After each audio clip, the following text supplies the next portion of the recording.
Today was a challenging day. My We have residual storm damage, so my electricity was out up until half an hour ago. So it's been a little bit of a rocky day, but hopefully it'll be a great one. And I won't have any falling objects behind me this time. Trying to make sure that that won't happen. I'm glad you're here and welcome. I just like to follow along with my Facebook group. Hi, if you're watching from the group. Hi, if you're watching on Instagram. And if you're watching on our Facebook page. Today, we are going to be talking about these 5 things that I need, well, that I suggest people stop doing with their microlocks for the best results. Okay. Um, I just want to check just to make sure that I can see if there are any questions or comments. There we go. People stop doing. And also, I just want to let you guys know that if you can get into the private Facebook group where this is broadcasting, I'm not just broadcasting in the group right now, I'm broadcasting on the other platforms, but you would go to free microlock with no K training.com/join. All right, let's get into these 5 things. So just a little quick preface. I'm Jessica. I'm founder of Naturally Beautiful Hair Care and Microlock Mastery. I created Microlock Mastery at the tail end of 2019, and I've been providing Microlocks for, we celebrated 11 years this month. I've had Microlocks myself for, it'll be 13 years in January, so it's 12 years, and January will make 13 years. So I take a lot of my experience as a professional and as a client slash wearer of Microlocks for that long period of time. I take best practices, techniques, and a broadened view with where I'm free to kind of innovate. And so I have some things that I've noticed that people maybe do. It's common. Sometimes people don't know. But they definitely will interfere with the results that you might be seeking. So this first one is unprofessional color. Now, when I say unprofessional, I'm not saying I have kind of, color is tricky, and not all color is bad. Not all box color is bad. People have known me to promote some other plant-based, healthier colors. But when they're done, serious color jobs like lifting is done in an unprofessional manner. It often changes hair texture. It can have more dryness to the hair. Hair can become more brittle. And the process to treat that hair can actually interfere and be counterproductive to. Hi, Christina. Thank you for joining in to help. Christina will be helping to moderate the comments. Thank you. So I've seen on more than one occasion where people have had their hair colored, and then you saw the pattern, the curl pattern, get texturized because they did like a blondish or a lightning color. And then what ended up happening was that part of the hair that was locked is now fluffier, spongier, needs to be closed up a little more. More attention needs to be paid to that part of the lock. So also, there's a difference between lifting and depositing. So if you're like me, I have grays, and I cover grays periodically, and so that has a less of effect than if I were to bleach or blonde my hair. So it's a little safer, in my opinion. I also use a natural plant-based color. So this is something that I want people to think about. Also, so let's say you're like, okay, I'm cool with not coloring my locks when I get them. I'm color before I do it. I was that person, actually. I was due for a color right before I got my install. You see old pictures, the ends of my hair are like auburn, like a really light goldish color. And I was gonna touch my hair up and have it all that color and then start, and I couldn't access the color. So anyway, that hair that's processed, still is texturized. It's still going to lock differently. So, and it still has requirements for conditioning and sealing and things like that. So as your hair grows out in its normal texture, that texturized hair, even if it's locked, even if you did it before it's locked, it will still behave differently throughout the locking process. It doesn't mean that there's beautifully colored locks that are well done. So you just want to make sure that you get it well done if you're looking for color, that you understand the process of care and maintenance for that. And the person that is coloring understands the type of locks that you have and some special needs that that might require, if, especially depending on how far you are along in that course, in that journey. Um, you got Microlocs. Is it better to just not color the gray? So I see your comment, Con Cheryl Adams. Oh, Anne Marie. Um, no, so if you are like gray coverage is a lot safer. It's a lot safer. I would always try to get a brand that's high quality. Make sure you are taking care of your hair in general, and you shouldn't have any problems with gray cover. But you also, if you have, you're going to a loctician and you are, speak to your professional about where you are in your process and making sure that they're aware of that if there needs to be any work. If you can excuse also the loud noise in the background, I'm telling you, this week has been a really doozy from my power being out, my car is smashed, for the insurance company, and my daughter's been home every day. We don't have camp, we don't have sitters because camp is closed. So there's a lot going on. So sometimes you hear some things in the background. I hear it. It's very loud. So um, excuse that. So the second thing, controversial, but this is important. Looking for random or utilizing random or amateur info that is gathered from multiple places like YouTube, social media.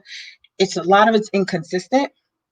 And it's not really suited for long-term or professional advice unless it is a professional.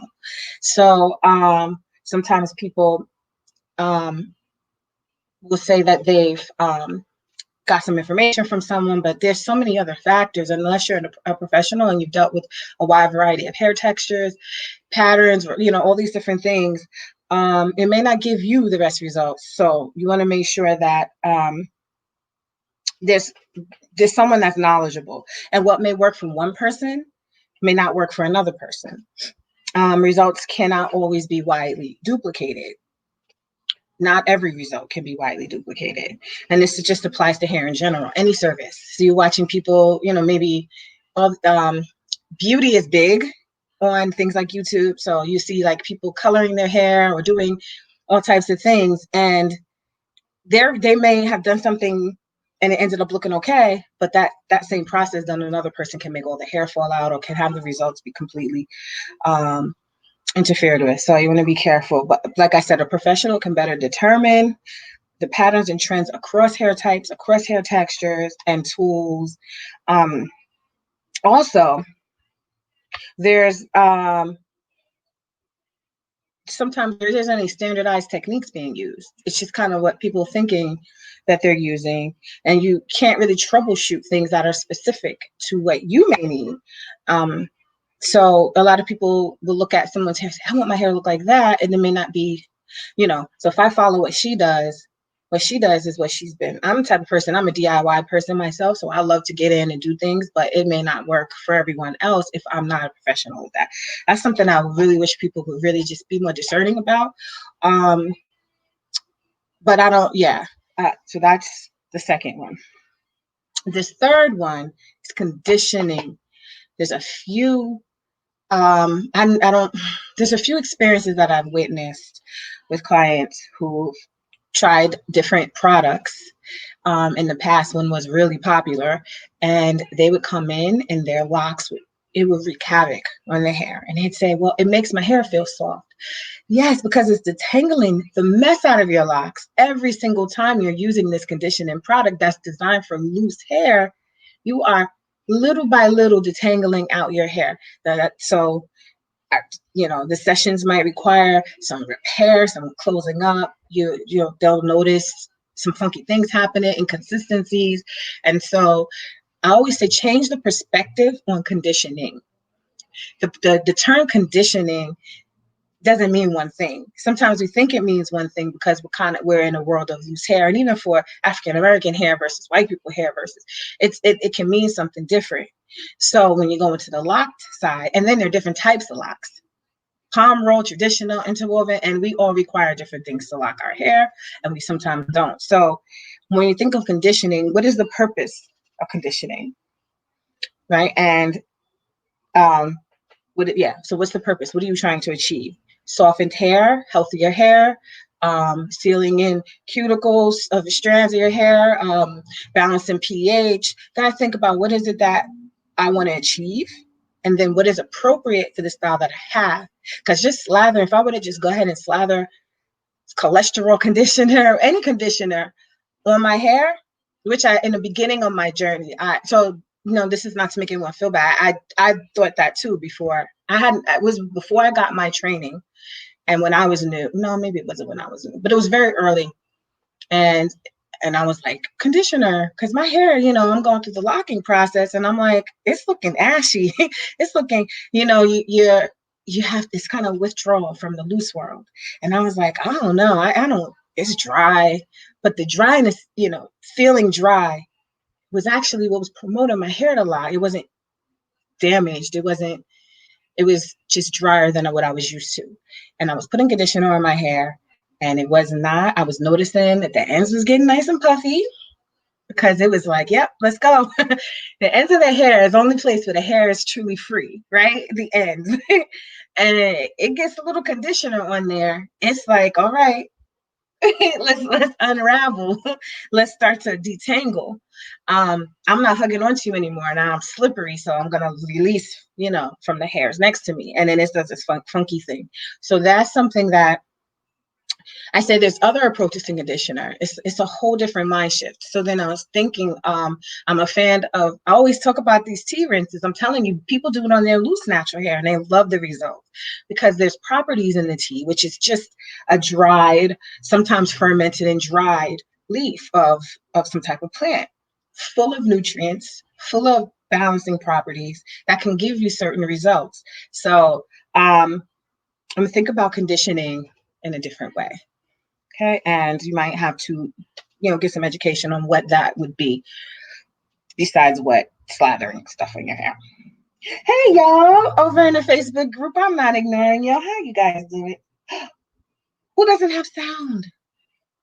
I know Instagram, you guys can hear me, but Miss Lily, you have sound. Christina would tell me if there was no sound. So, Kirsha, I'm not sure what's happening. But the replay is going to remain in the group, and it's also going to be on the pages. So if anyone can't hear, just let me know, but I'm pretty sure that people can hear. All right, let's get to the fourth.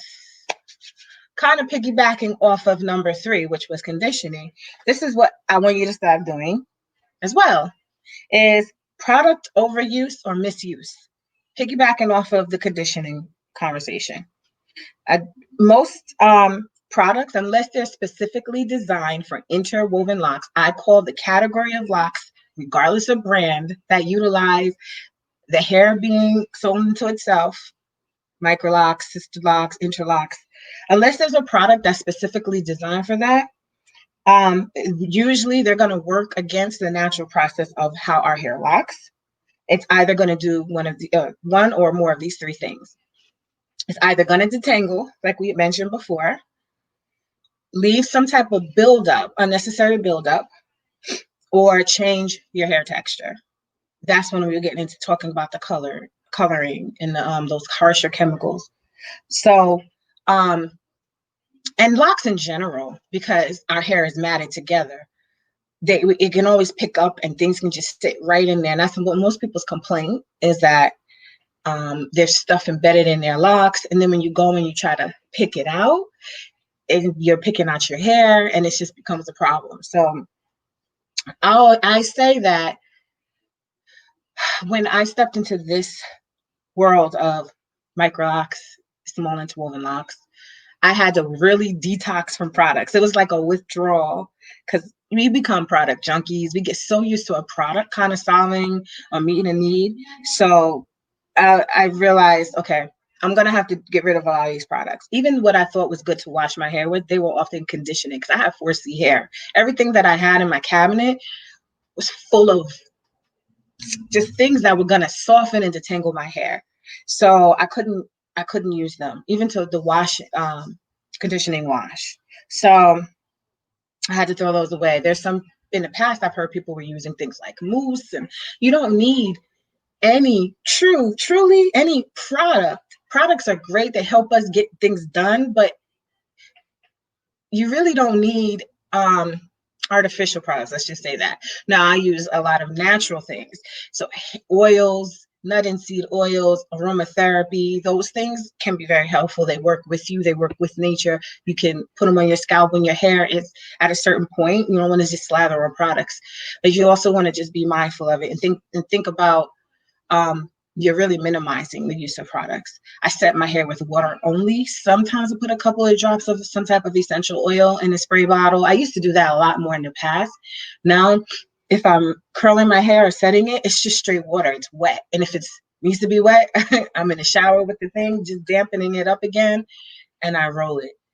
And then when I'm taking it down, I will use something natural. I usually use my hair oil. Something just really, and that's it. That's the beautiful thing about our hair. We don't need a lot for it to look great. The less we have in, the better I think it looks. And number 5, the fifth and final thing that people should stop doing, using tools tools to lock your hair, things that just don't work for you. Um, So there are a variety of ways that we can lock our hair. I tell everyone this process starts with our fingers, but because they're so small and we want to get them clean to the scalp, we use a tool. There's no way that my finger can create this so close to the scalp. So there's so many different tools that we can use to get our hair to be woven into itself to get close to the scalp. Some of those tools may not work for some people. So I always say if the tool is uncomfortable for you as the practitioner doing it, or for you as the client, or both, that definitely is a sign that you probably should use a different tool. If it's like pulling, ripping, snagging your hair, um, if it's just not efficient, some people use a variety of things. People used to use paper clips. Some people still may. And I say, what if it works for you, it works for you. I can't tell you not to, but I also know that I've had past live videos where we talked about tool differences and tension differences. Um, and if you really want like a more advanced kind of um, level of like ensuring that you get what you need, and because just pulling it through um, is one thing, but pulling it through with tension, that is creating a strong foundation, able to close and able to repair, go in when the hair needs to be tightened up in certain areas. That's important. So you're just using something and it's not working for you and it's actually ripping hair out of your head or it's hurting you, definitely stop using it. That's feedback I've heard from people that have had other things done, and they say it would be a painful thing. Now, if you're tender-headed and anything hurts you, it's a different story, because there are some people that are just tender-headed. So even if you're using something that's not known to pull people's hair out, or it's comfortable for you as a practitioner, the client may just have a sensitive scalp. So then you just talk about how to make that process more comfortable for them. But I think you'll know the difference when it's something that's really not good. Something you might consider using something different. So those are the common things we talked about: unprofessional color, bleaching, those things, and the processes that it takes to stop doing that just willy-nilly. It really has messed up a lot of people's hair. Just following any random amateur info. If there isn't a track record of consistency behind this person that you're getting information from, knowing that those results will work for you, you can't take it as just um, you know something that is going to work for you. 3, conditioning. Change your perspective on conditioning. Understand what goals you're trying to achieve with conditioning. If you're feeling you have problems with dryness, scalp issues, there are a lot of natural things you can do, or a lot of other things that you can do that are more suitable for our type of locks. Talked about product overuse, using the wrong type of products. Again, everyone also is an individual, so even products that are approved or that work for other people with interwoven locks, microlocks, it may not work for you. We have different pH levels.